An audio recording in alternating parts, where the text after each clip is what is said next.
이 시간 하나님께서 우리에게 주시는 말씀은 누가복음 8장 16절로 18절까지입니다. 제가 가진 신약 성경 104면에 있습니다. 누가복음 8장 16절에서 18절까지의 말씀 다 찾으셨으면 제가 봉독해 드리겠습니다. 누구든지 등불을 켜서 그릇으로 덮거나 평상 아래에 두지 아니하고 등경 위에 두나니 이는 들어가는 자들로 그 빛을 보게 하려 함이라. 숨은 것이 장차 드러나지 아니할 것이 없고 감추인 것이 장차 알려지고 나타나지 않을 것이 없느니라. 그러므로 너희가 어떻게 들을까 스스로 삼가라. 누구든지 있는 자는 받겠고 없는 자는 그 있는 줄로 아는 것까지도 빼앗기리라 하시니라. 아멘. 오늘 말씀을 생각하면서 한번 따라하겠습니다. 세상을 비추는 복음의 등불이 되겠습니다. 아멘. 우리는 예수님을 구주로 영접하고 살아가는 하나님의 자녀들입니다. 할렐루야. 구원받은 하나님의 성도요, 하나님의 자녀라면은 이전에 어둠 속에서 생활했던 그 모든 모습들은 변화된 것으로 살아야 할 것입니다. 그 말씀이 바로 에베소서 5장 8절 말씀인데요. 너희가 전에는 어둠이더니 이제는 주 안에서 빛이라. 빛의 자녀들처럼 행하라고 말씀합니다. 여기서 주 안에서 빛이 되라고 말씀하지 않고 너희는 주 안에서 빛이라 이렇게 단정적으로 선언하고 있습니다. 즉 우리는 빛으로 만들어지는 존재가 아니라 이미 주님의 빛 안에 들어간 존재다라는 거죠. 한때 우리 사회는 광우병 사태로 촛불 집회가 들불처럼 퍼져나간 적도 있습니다. 또한 세월호 침몰로 촛불 집회를 하면서 세상의 어둠이 사라지기를 소망하는 마음으로 국민적인 운동으로 일어나기도 했습니다. 여기서 우리가 혼돈하지 말아야 될 것은 우리가 빛을 밝히는 존재라기보다는 우리 자신이 빛 자체라는 것입니다. 예수님은 우리에게 너희는 세상의 빛이 되기를 원하셨지 빛을 들기를 요구하지는 않으셨습니다. 너희는 세상의 빛이라고 말씀하신 것은 우리가 세상의 빛이 되기 위해서 노력해야 한다는 의미는 아닙니다. 예수님을 따르는 성도들 자체가 바로 빛이기 때문이다라는 거죠. 이것은 우리 믿음의 사람 자체의 정체성이자 세상을 향한 성도들의 삶에 대한 그런 선포이기도 합니다. 요한복음 8장 12절에도 주님께서 말씀하십니다. 나는 세상의 빛이니 나를 따르는 자는 어둠에 다니지 아니하고 생명의 빛을 얻으리라 그랬습니다. 또한 요한일서 1장 5절에 보면 곧 하나님은 빛이시라 그에게는 어둠이 조금 더 없으시다라는 거죠. 그렇기 때문에 우리는 하나님의 빛 아래 들어가게 된 빛의 존재로 소속된 것이다라는 거죠. 하나님의 속삭인 빛이 우리에게 있다는 것은 우리가 하나님께 속하게 되었다라는 거죠. 그래서 우리가 세상의 빛, 히브리어로 포스라고 그러는데 이 라이트라는 말은 너희가 하나님께 속함으로 하나님께서 가지신 빛의 속성도 우리가 가지게 되었다라는 거죠. 반면에 빛이 되고자 하거나 그 빛을 들고자 하는 사람은 빛인 사람과 매우 비슷한 것 같지만은 근본적인 차이가 있습니다.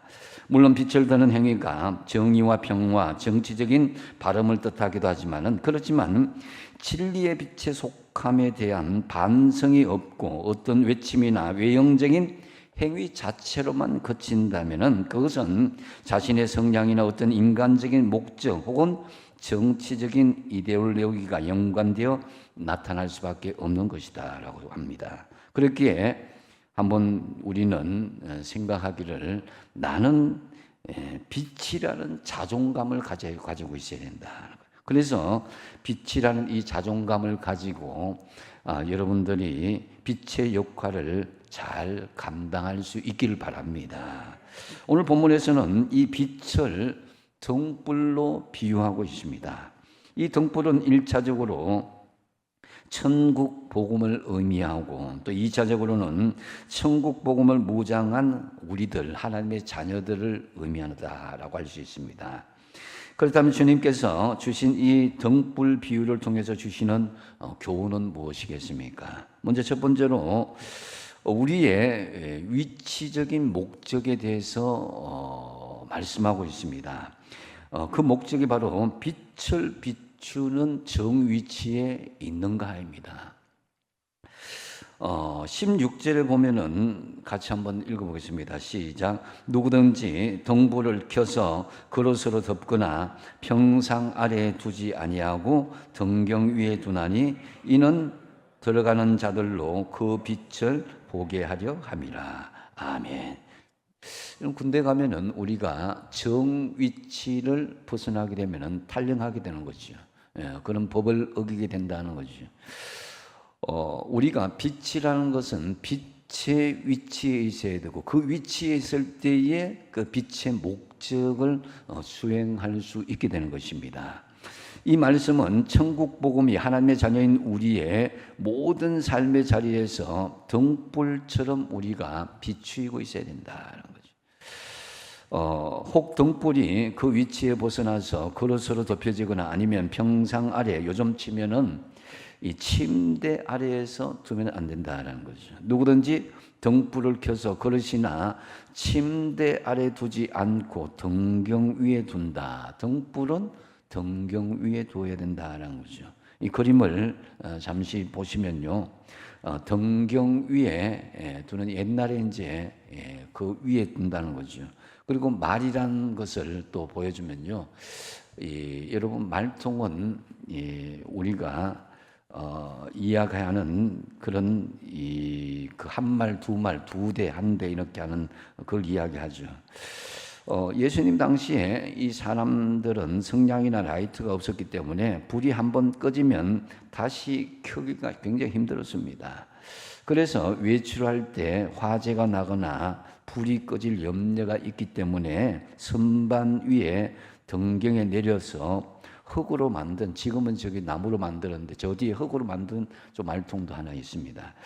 그래서 이 흙으로 만든 말을 헬라어로 모디온이라고 하는데요, 이 곡식을 담는 토기인데 그것을 잠깐 덮어놓고 갔습니다. 그래서 꺼지지 않도록 하기 위해서. 이 말통은 8리터가 들어가는 흙으로 만든 깊은 항아리인데 말 아래에 두지 않는다고 하는 것은 말 속에 등불을 두고 간다는 것이죠. 그래서 예수님께서 등불은 말 아래에 두지 않고 등경 위에 두어서 모든 사람, 집안 사람들에게 비출 것을 말씀합니다. 그래서 우리는 이 복음을 듣지 못한 어둠의 자리에 있는 사람들이 복음의 등불이 비춤으로 인해서 그 복음의 빛을 보도록 해야 된다라는 거죠. 천국 복음은 숨기지 않고 모든 사람들에게 복음이 선포되어서 사람들이 복음의 등불을 보고 천국을 들어갈 수 있도록 우리가 그 길에 안내자가 될 수 있어야 되는 것입니다. 그래서 우리는 우리 자신에 대한 그런 분명한 정체성을 깨달을 수 있어야 되는데 한번 따라하겠습니다. 나는 세상의 빛이다. 한 번 더 하겠습니다. 나는 세상을 비추는 복음의 등불이다. 주님께서 우리에게 제시하는 말씀이 바로 복음을 비추는 위치, 이 목적을 잘 가지고 있음을 확인하라고 말씀하는 것입니다. 우리 모두 세상의 빛이요, 세상을 비추는 복음의 등불이라는 이 목적을 잘 수행할 수 있어야 될 것입니다. 등불을 등경 위에 위치할 때 집안에 들어가는 모든 사람에게 비친다. 이 말씀의 의미는 그 빛이 비출 수 있는 목적을 제대로 성취할 수 있어야 된다는 것이죠. 그것이 등불의 주요 목적이기도 합니다. 천국 백성된 우리 그리스도인들은 이 세상의 역할을 우선적으로 자기가 처해진 곳 하나님께서 우리에게 주신 삶의 현장을 복음의 빛으로 먼저 밝힐 수 있어야 될 것입니다. 이 복음의 등불은 말로 하는 것도 있지만은 더 중요한 것은 여러분의 삶으로 자체 발광할 수 있는 복음의 등불 스스로가 존재 자체가 되어야 된다는 거죠. 가장 가까운 가족들, 친구들, 이웃들에게 빛을 비춰야 되고 지역사회에 빛을 비춰야 되는 것입니다. 성도가 있고 교회가 있는 곳에는 그래서 어둠이 물러가고 빛이 드러날 수 있어야 되는 것입니다. 그래서 어떤 지역이든지 교회가 들어가게 되면 그 주변 사람들에게 유익을 끼치고 칭찬을 받아야 되는 것입니다. 그런데 지금 사회적으로 보면 교회가 들어오면 집값이 떨어진다 그런 이야기가 있죠. 근데 집값이 올라가야 그것이 정상입니다. 왜냐? 교회가 들어서면은 주차 문제가 해결되고 또 복지 시설이 제공되고 또 문화 프로그램이 공급되고 어린이들에게 놀이터 또 청소년들에게는 공부방, 노인들에게는 경로 시설, 주민들에게는 도서실이나 문화 공간이 제공되는데 어떻게 집값이 이런 데 떨어질 수가 있겠습니까? 요즘 연세 드신 분들 은퇴 후에는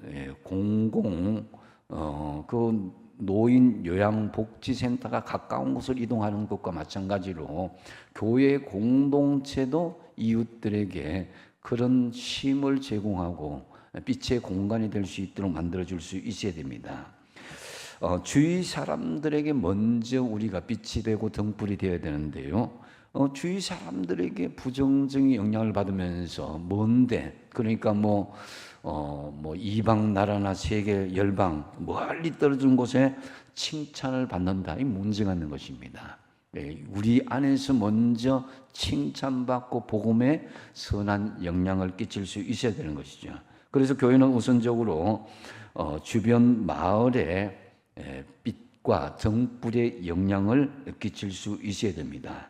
그래서 현수막을 내밀고 스티커를 붙이고 하는 것도 있지만은 조용히 교회 주변의 거리를 청소하고 주차 질서도 지키고 어르신들을 섬기고 동네 아이들을 돌봐주는 이런 역할들도 앞으로 감당할 수 있어야 교회 공동체가 마을 목회, 지역과 함께하는 교회가 될 것이다라는 거죠. 무엇보다도 더 가까운 것은 여러분의 가정이 어둠을 밝히는 빛의 가정으로 만드는 것이 우선적입니다. 그래서 빛이신 예수님을 여러분의 가정에서 먼저 드러낼 수 있어야 됩니다. 가정에 찬양이 살아있고 기도가 살아있고 말씀이 살아있고 감사와 사랑이 풍성하게 살아있고 예배가 살아있는 빛의 가정이 되도록 힘써야 될 것이다 라는 거죠. 우리가 바쁘다고 힘들다고 그 빛을 말통으로 덮지 말아야 됩니다. 먹고 사는 문제보다도 더 큰 문제가 생명의 빛, 구원의 빛이신 예수님을 비추는 그 삶이 우선입니다. 여러분에게 맡겨진 모든 삶의 현장이 이 복음의 목적대로 어둠을 밝히는 현장으로 만들어 나가시게 되기를 축복드립니다. 두 번째로 등불 비유를 통해 주시는 교훈은 역할적인 부분에 대해서 말씀합니다. 그것은 바로 빛의 영향력, 그 역할을 잘 감당하고 있는가입니다. 17절 말씀 같이 한번 읽어보겠습니다. 시작. 숨은 것이 장차 드러나지 아니할 것이 없고 감추인 것이 장차 알려지고 나타나지 않을 것이 없느니라. 아멘. 자, 이 말씀은 복음의 빛은 반드시 숨겨진 것 같아도 드러나게 되고 감추인 것 같아도 알려지고 나타나게 된다는 말씀이죠. 여러분 울산 바닷가 곳곳마다 가보면은 다 등대가 있죠. 등대는 항구로 들어오는 배들이 어느 쪽에서 오든지 가장 잘 보인 곳에 우뚝 서 있어야 됩니다.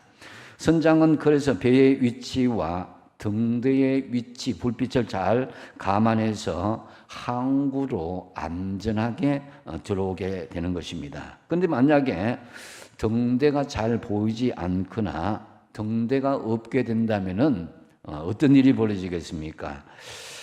바다 밑에 암초나 바닷속 깊이의 차이로 인해서 배가 쉽게 자초될 위험에 처하게 된다는 거죠.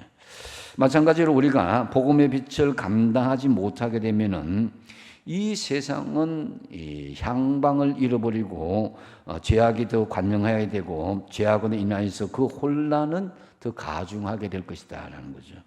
그러므로 세상의 빛이요, 또 빛이라고 하는 우리 성도들이 만약에 복음의 등불이 되지 못한 채 드러나지 않고 숨겨지고 감춰진다면은 수많은 사람들이 이 복음을 듣지 못하고 지옥으로 향하게 되고 말 것입니다. 그래서 우리가 복음의 영향력을 발휘하여서 세상을 비출 때 비로소 빛의 역할을 잘 감당하고 있다라고 하는 것입니다. 다시 말씀드리지만 에베소서 5장 8절에 사도 바울은 어떻게 이야기합니까? 너희가 전에는 어두움이었더니 이제는 주 안에서 빛이라, 빛의 자녀들처럼 행하라, 이렇게 말씀하는 거예요. 그저 교회에 나온다고 빛이 되지는 않습니다. 우리가 복음의 빛을 받아서 다시 세상의 복음의 빛으로 등불로 났음으로 인해서 그 영향력을 발휘할 때 우리가 주신 주님의 역할을 잘 감당하고 있다고 할 수 있는 것입니다.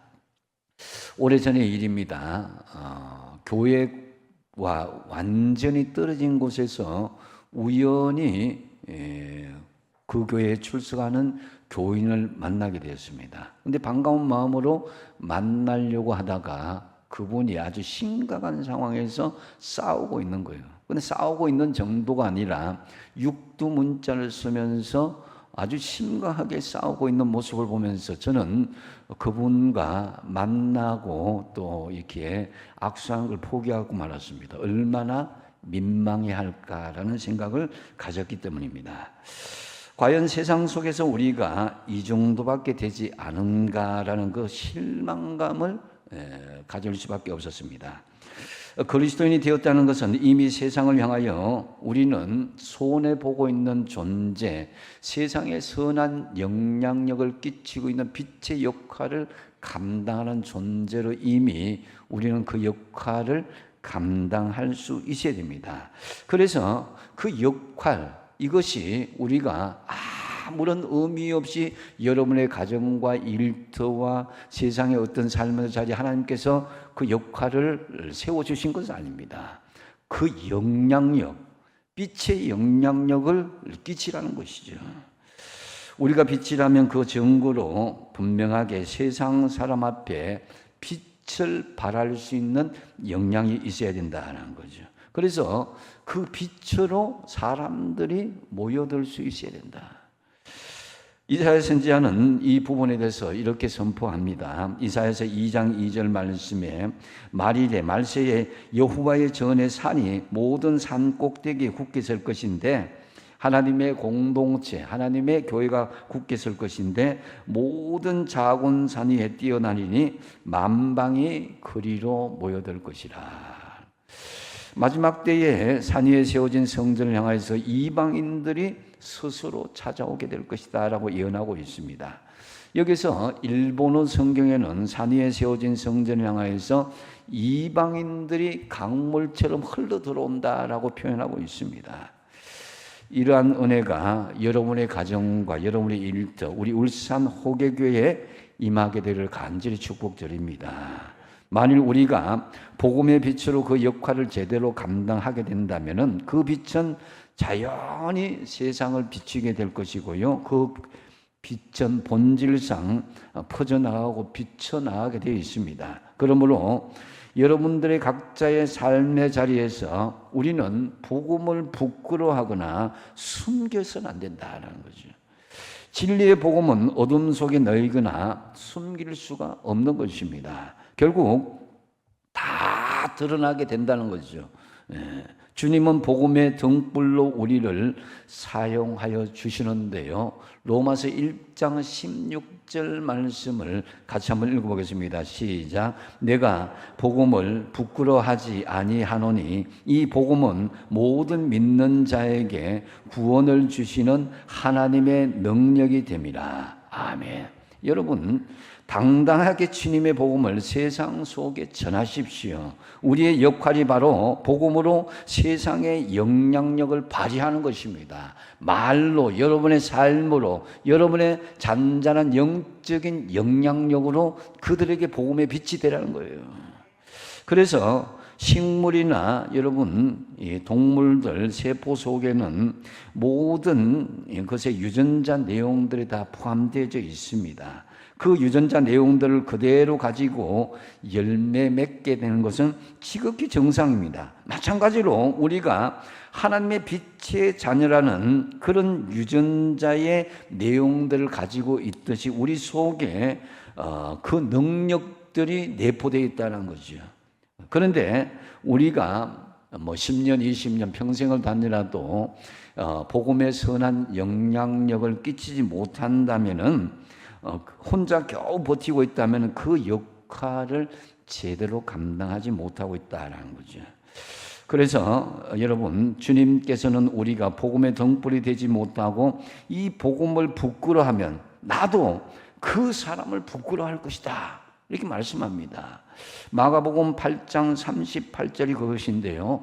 같이 한번 읽어보겠습니다. 시작. 누구든지 이 엄난하고 죄 많은 세대에서 나와 내 말을 부끄러워하면 인자도 아버지의 영광으로 거룩한 천사들과 함께 올 때에 그 사람을 부끄러워하리라. 아멘. 여러분 자녀들이 나를 부끄러워한다 그러면 정말 기분이 엄청 나쁠 거예요. 자존심도 상하고. 하나님 입장에도 마찬가지입니다. 여러분, 빛으로 오신 예수님께서 우리의 눈을 열어 죄와 허물로 죽은 우리를 보게 하시고 생명을 구하게 하셨다면 우리도 당연히 복음을 부끄러워하거나 숨길 것이 아니라 드러나게 하고 알려지고 나타나게 해야 된다는 거죠.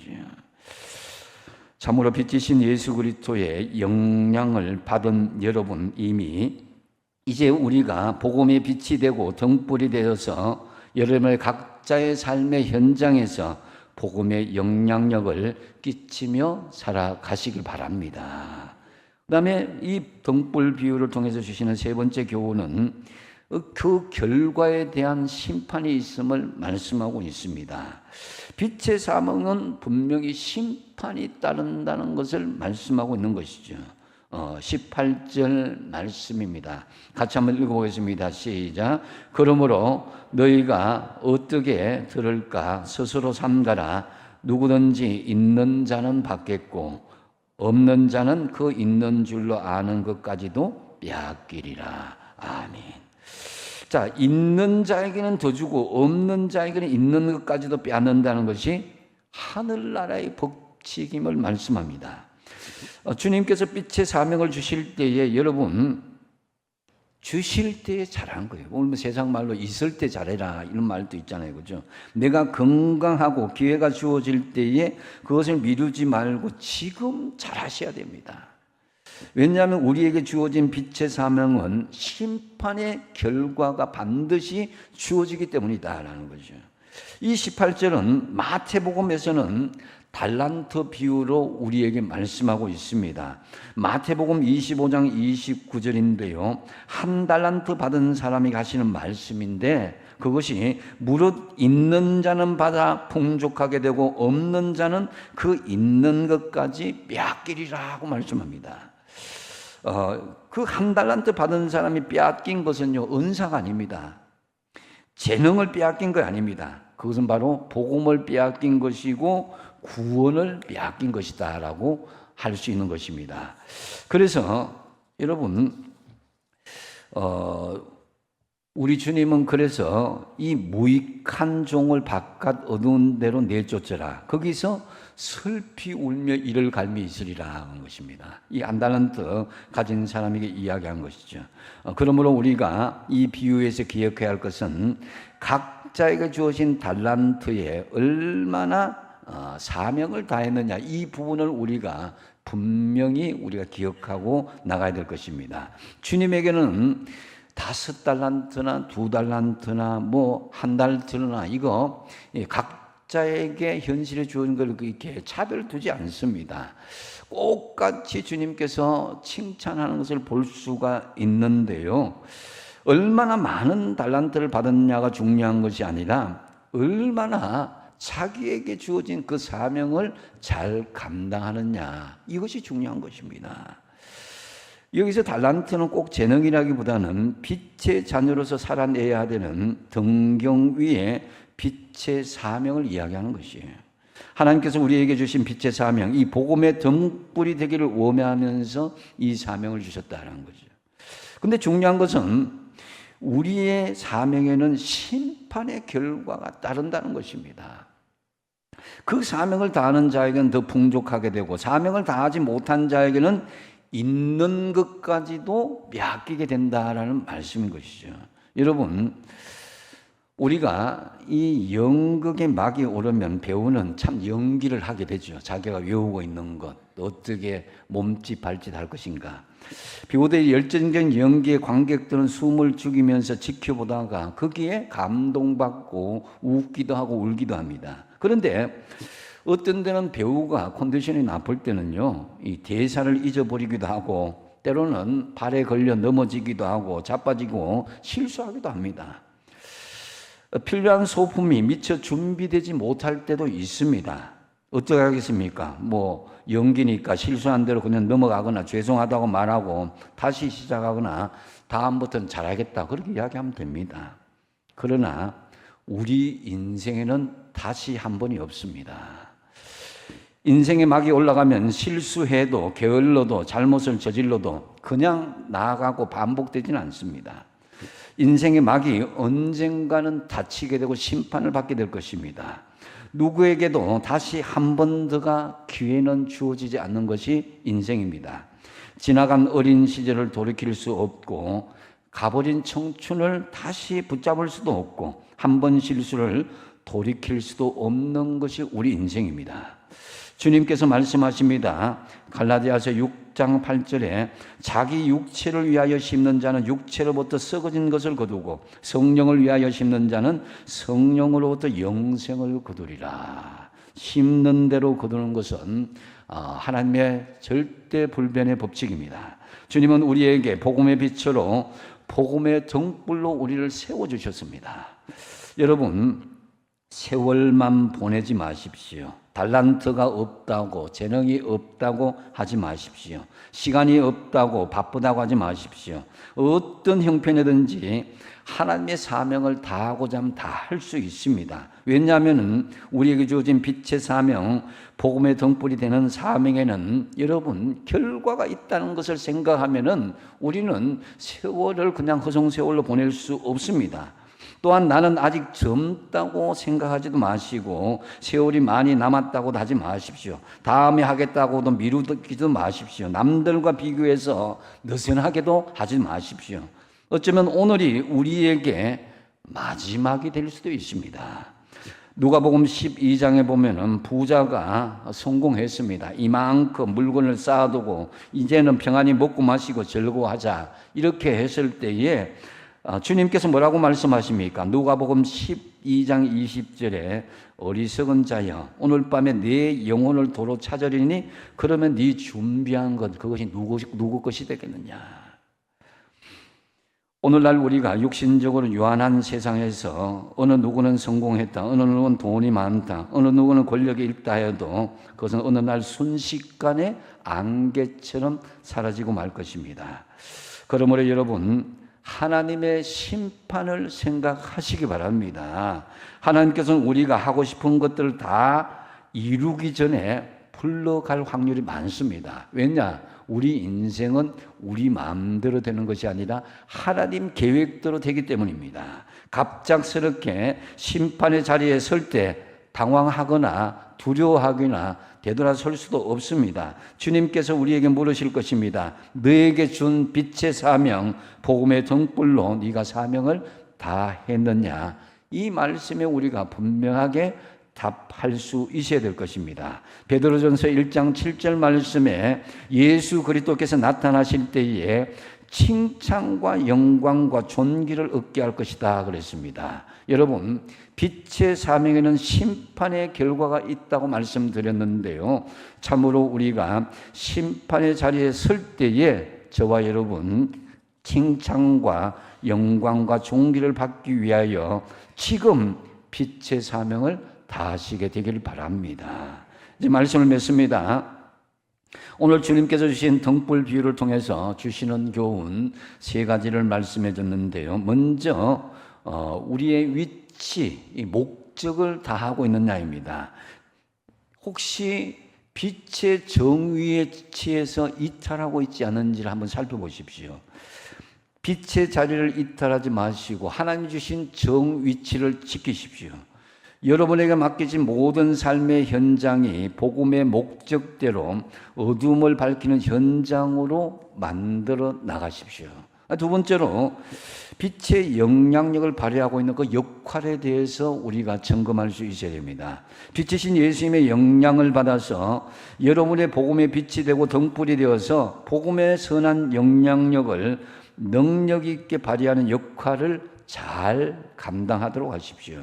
그리고 빛의 사명은 심판의 결과가 따름을 말씀하고 있습니다. 빛의 사명에는 여러분 참으로 그 결과가 선악간에 다 판단된다고 말씀합니다. 참으로 저와 여러분, 우리가 등불을 밝히고 비추는 목적을 가지고 주신 자리를 잘 지키면서 빛의 선한 영향력을 끼칠 뿐만 아니라 나중에 장차 심판의 자리에서 칭찬과 영광과 존귀를 받으시게 되기를 예수님의 이름으로 축복드립니다. 기도하겠습니다.